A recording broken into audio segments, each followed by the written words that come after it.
State Senate Republican leader Scott Wilk is demanding answers from the Department of Public Health. Following an ongoing CBS 13 investigation into shocking public health failures at the state's $1.7 billion COVID testing lab. Investigative reporter Julie Watts broke the story back in February. And Julie, it sounds like lawmakers are getting the same runaround that you ran into back then. Yeah, guys, you may remember back in February, following our initial whistleblower investigation, the state said then that it would make its investigation public by mid-March. Well, now 7 months later, we're still waiting, and problems at the lab continue as a $1.7 billion contract is set to renew at the end of the month. They're jeopardizing people's lives. Unlicensed lab techs watching videos and sleeping while processing COVID samples, test swabs found in lab restrooms, incidents of contamination, swap samples, and tens of thousands of inconclusive COVID tests. Those were just the first of many shocking revelations from inside California's $1.7 billion COVID testing lab at the taxpayers' expense. They really want public to know that this lab should not continue operating like this. More than a dozen whistleblowers came forward months ago to expose what they say the state tried to hide. The public deserves to know what's going on in their state lab, and everybody deserves to have correct results. The California Department of Public Health initially denied the allegations, calling our reporting irresponsible, then quickly changed their response. Turned out state inspectors already knew what we knew, later acknowledging they had found significant deficiencies at the lab months earlier, but never told the California taxpayers who were paying the tab and relying on those COVID results. Every patient sample deals with somebody's life. In a press release, the state downplayed the problem, stating at the time there were only 60 wrong results and 250 samples that couldn't be tested due to lab errors.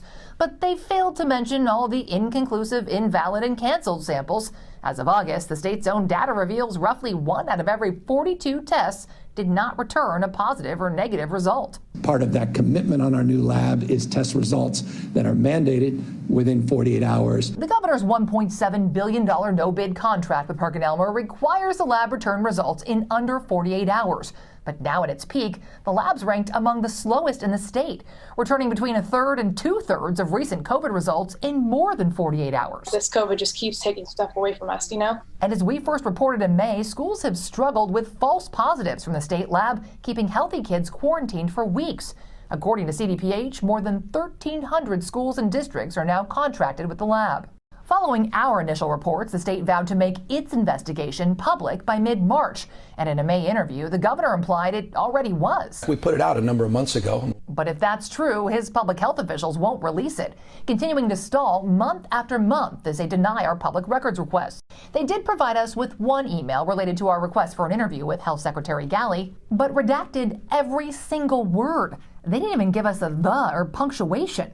And Secretary Galley has denied every interview request since. Dr. Galley and his team will get you more details in a moment. Even after the governor himself promised answers to our questions. It's a conflict of interest. Meanwhile, whistleblowers are urging lawmakers to commission an independent investigation, noting CDPH is the regulator and investigator of its own state lab.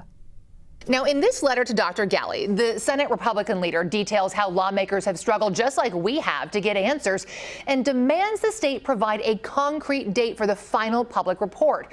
Now, CDPH tells us unless that $1.7 billion contract is terminated, it will auto-renew under the same terms at the end of the month.